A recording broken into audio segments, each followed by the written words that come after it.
Welcome again guys to my channel. This is Janel Edanio. At sa video kong ito, update lang po tayo regarding po sa Non-Proto Pro License Upgrade Caravan Program po ni Moveit po guys.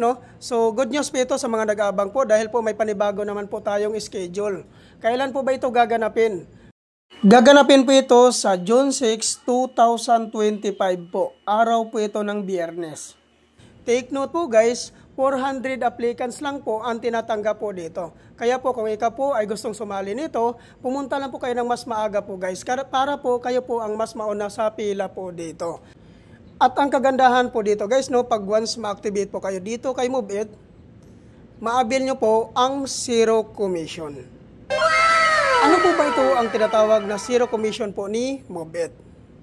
Ang ibig sabihin po nito guys, pag once ma-activate na po kayo dito kay Moveit, pag once mag-start na po kayong bumiyahe, hindi ka po kakaltasan ni Moveit sa kanilang commission sa loob po ng 2 linggo. So, ayan po guys, napakagandang panimula nito guys, dahil po buong-buo mo pong mapunta sa inyo ang iyong kinikita dahil po hindi ka po kakaltasan ni Moveit sa kanilang commission sa loob po ng 2 linggo.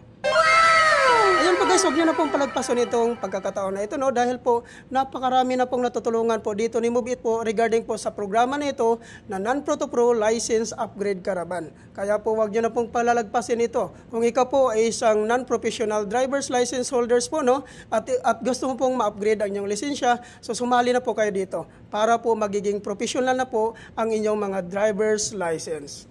So ano po ba ang mga requirements na kailangan po nating i-prepare before po tayo pumunta sa Moveit Training Facility po sa Marikina City? Ang number 1 po na requirements dito guys, which is yung existing non-professional driver's license, 6 months and above ang validity. Number 2, motorcycle ORCR. Number 3, 2020 and above motorcycle year model.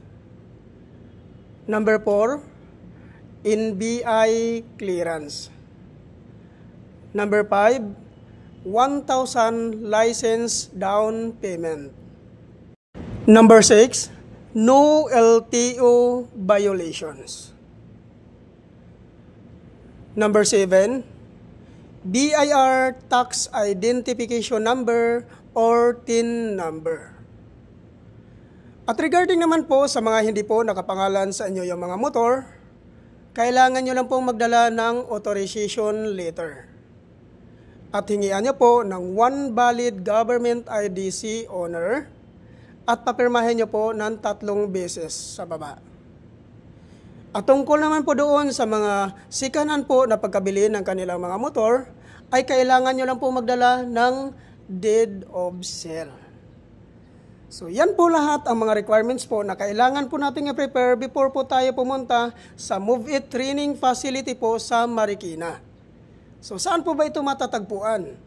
I-pin location nyo lang po sa inyong mga Google Map ang Grab Warehouse Marikina. At doon na po inyong matatagpuan ang Moveit Training Facility po. Sana po guys nakakatulong po ito sa inyo ang update ko na ito at wag nyo na po itong palalagpasin pa. Thank you for watching.